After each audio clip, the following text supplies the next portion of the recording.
এডাল মমে যেনেকৈ নিজৰ পোহৰ দি এসময়ত নিজে আঁতৰি যায়, সেইদৰে আজিৰ দিনটোত ভৱেশ কলিতা ডাঙৰীয়াই গৌৰৱেৰে সৈতে নিজৰ চকীখনৰ পৰাও আজি আঁতৰি আহিছে। কিয় আঁতৰি আহিছে? আমি দলে নিয়ম বনাইছিলো যে জিলা সভাপতিসকলে নিৰ্বাচন খেলিব নোৱাৰে। ভৱেশ কলিতা ডাঙৰীয়াৰ লগত মই কথা পাতিছিলো। ভৱেশ কলিতা ডাঙৰীয়াই মোক কৈছিলে যে যদি জিলা সভাপতিয়ে নিৰ্বাচন খেলিব নোৱাৰে, ৰাজ্যিক সভাপতিয়েও নিৰ্বাচন খেলিব নোৱাৰে, আৰু মই যিহেতু নিৰ্বাচন খেলিম, মোৰ নামটো দ্বিতীয়বাৰৰ বাবে বিবেচনা কৰিব নালাগে। এনে ধৰণৰ ত্যাগ, এনে সাহস অকল ভাৰতীয় জনতা পাৰ্টিৰ মাজত দেখা পোৱা যায়, আন কোনো দলত সেই সাহস দেখিবলৈ পোৱা নাই।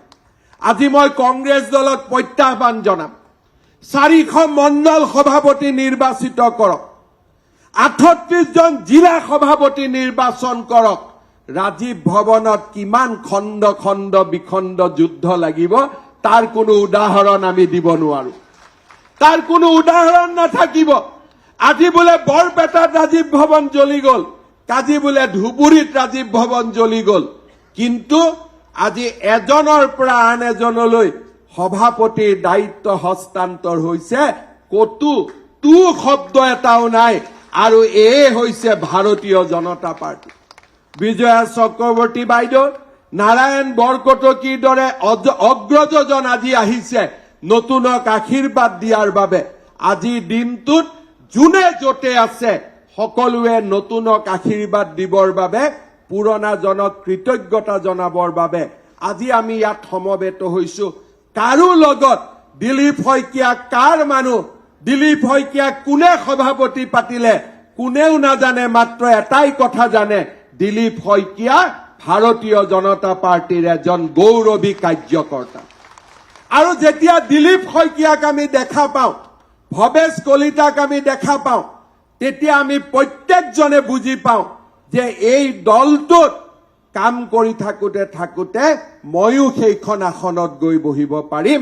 মোক বাদ দি এই দলত মই নিজে বেলেগ চিন্তা নকৰো। যদি দিলীপ শইকীয়াই সাধাৰণ ঘৰৰ পৰিয়ালত জন্ম হৈ অসাধাৰণ হ'ব পাৰিছে, ময়ো দলটোক নিষ্ঠাৰে সেৱা কৰি মই এনেকৈ এদিন এই আসনখনত বহিব পাৰিম। এয়ে হৈছে আমাৰ প্ৰেৰণা।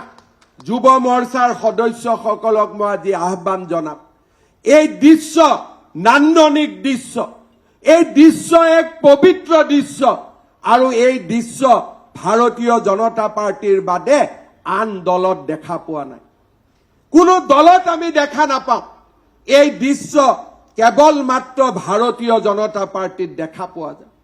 মই আজিও দিনটোত মনত পেলাম, সৰ্বানন্দ সোণোৱাল ডাঙৰীয়াই যেতিয়া মোক দায়িত্ব দিছিল একেই পৰিৱেশ আছিল, আৰু আজি যেতিয়া ভৱেশ কলিতা ডাঙৰীয়াই দিলীপ শইকীয়াক দায়িত্ব দিছে একেই পৰিৱেশ। ই ভাৰতীয় জনতা পাৰ্টিৰ মহানতাক, ভাৰতীয় জনতা পাৰ্টিৰ পবিত্ৰতাক ই আকৌ এবাৰ প্ৰমাণ কৰিছে।